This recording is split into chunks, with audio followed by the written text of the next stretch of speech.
In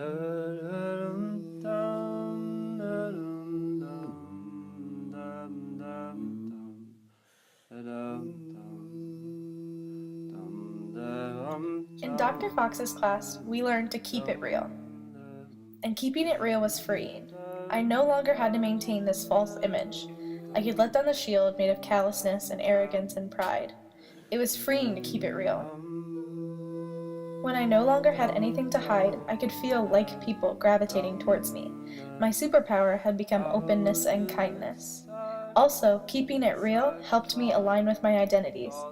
I could dig into the things that I loved and allow myself to enjoy things.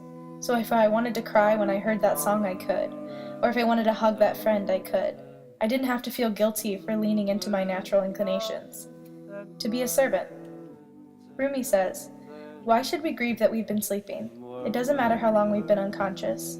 We're groggy, but let the guilt go. Feel the motions of tenderness around you, the buoyancy."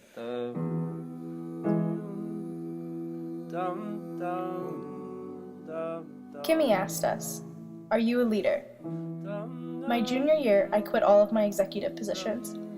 I was climbing the ladder of success, and it was leaning on the wrong wall. I was tied down by a million things that didn't matter to me. Kimmy gave us lessons on perspective, foundation, and leadership. I had to find perspective, switch to a different foundation, one that was based upon my passions and aptitudes, and better settle into my way of leading. No more involvement based upon someone else's ideologies or opinions. But once I had aligned my passions with the right path, I could express myself as a leader. The leader I wanted to be. One that was humble, kind, and open-minded. Like Nelson Mandela recommended, I became a better follower as well. I could be more patient, and I could create a leadership philosophy that was perfectly me. Then, I was able to take classes I loved, start a new event for Tabor, fund organizations on campus, create a market entry strategy for the government of Ecuador, complete market research for a successful CEO, volunteer with over 10 Decatur organizations, travel to 8 countries, get accepted into the Peace Corps. All things that I love and accomplishments I can be proud of. Now I don't feel trapped. I feel happy to dedicate myself to the things that I love.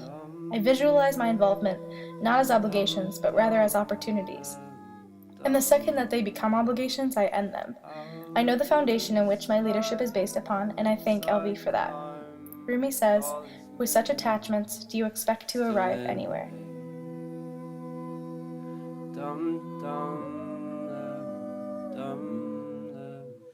Senior year, Dr. Torrey taught us about an abundance mindset and the potential of human exchange. It reminds me of driving out west and seeing all the beautiful places and almost feeling guilty for not stopping at every lookout, like a panic was beginning to ensue, anxiety that I would miss it, and that at some point I realized my guilt was actually causing me to miss it. Just breathe in, all at once. You can have it all. Beauty isn't scarce, it's abundant. You'll never listen to all the music or see all the places or love all the people you need to. You won't read all the books or gain all the knowledge you desire. But what if it wasn't about quantity? What if it was just about the depth of the way we feel, the blissful relief we feel when we allow ourselves to lean into life's abundancies? Success is also abundant. We want this not just for ourselves, but for others, for every person imaginable. The good we wish upon others should be unconditional. There is no race to the finish. We can create happiness with a kind word, and we should. Secondly, Dr. Torrey taught us to reach our potential in our relationships and human exchange. Dr. Torrey taught us how relationships stir our lives, and how we can use humility and patience to gain more out of our current relationships. But my favorite story from class was this. 5-year-old Tracy asked her dad if she could play at the house of a friend who lived next door. Her father told her she could go as long as she was home by 6 o'clock for dinner. When 6 o'clock rolled around, Tracy was nowhere to be seen, so her father waited. After about 25 minutes, Tracy opened the front door. Her father, working to control his impatience, asked her where she'd been. "I'm sorry, Dad," she responded, "but my friend's doll broke right when I was supposed to leave for home." "Oh, I see," her dad said, "and I suppose you were helping her fix it?" "No," replied Tracy, "I was helping her cry."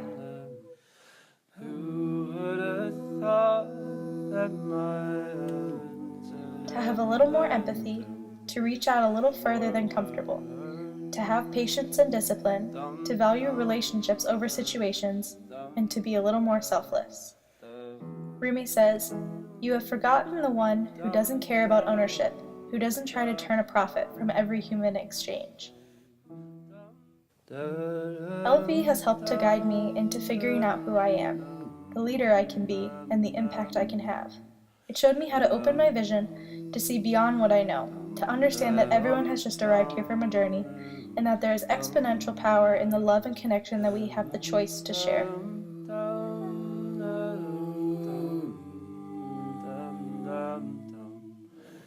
Love has taken away my practices and filled me with poetry. I tried to keep quietly repeating, "No strength but yours," but I couldn't. I had to clap and sing. I used to be respectable and chaste and stable, but who can stand in this strong wind and remember those things?